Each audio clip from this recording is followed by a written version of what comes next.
Welcome to the Arizona Wildcat Show, brought to you by Fry's Food Stores. I'm Star Sports Editor Ryan Finley, here with Zack Rosenblatt. Zachy, we're at the midway point of the Pac-12 season. I asked Greg this on an earlier show. What are your biggest takeaways so far from the first half of the year? Pac-12 is not very good. Right. See, that's what we had said. We thought maybe it's a three-bid league. You look at maybe Arizona, Stanford, and Utah, something like that. Are there any other teams that you think really might be fighting for an NCAA tournament spot here in the second half? I mean, before Oregon State went and had a bad trip to Arizona, they had an outside. I mean, they have some bad losses, but if they could have been competitive and beat ASU, maybe them, but they're kind of out of it now. I'd say maybe UCLA, if they can get it together. They have the talent. They just only have 5 guys. After that, they're kind of eh. And then maybe Oregon, if they could get an upset win or two or something. Well, that's what's so funny to me is you look at UCLA, and maybe it's just the name on the jersey, but I don't know. I watch them and I go, they have players. This is a team. Looney's as good as anybody in this conference. Ron Looney is as good as anybody in the conference. And when we talk about Pac-12 Player of the Year here in a minute, he'll be a name we mentioned. But UCLA, it seems like, has the players, just maybe not enough of them.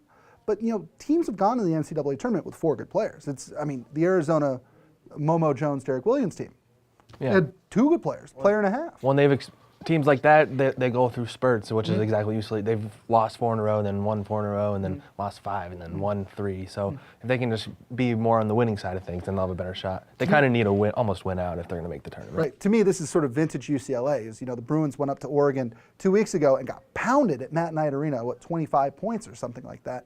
And then UCLA comes home, they play Utah in a game at Pauley Pavilion. Teams just aren't winning on the road this year in general. Right. Everybody thinks Utah's got that game. It's a chance for Utah to jump back into it. Yeah. UCLA beats them, and kind of handily.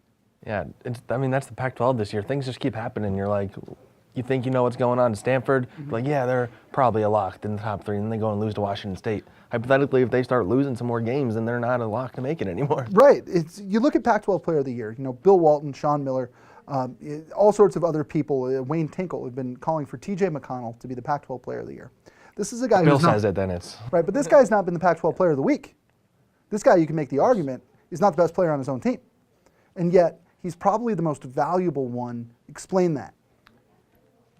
That's kind of why I don't know if he'll actually win the award. Whether or not he deserves it is another discussion. It's become an award that's a lot about stats. And maybe the best comparison would be Jorge Gutierrez a couple years ago. He didn't have great stats. They were one of the better teams in the conference. Yeah, but he was a scorer first, yes, too. But he was. It's hard to see a guy that barely averages 9 points a game winning the award.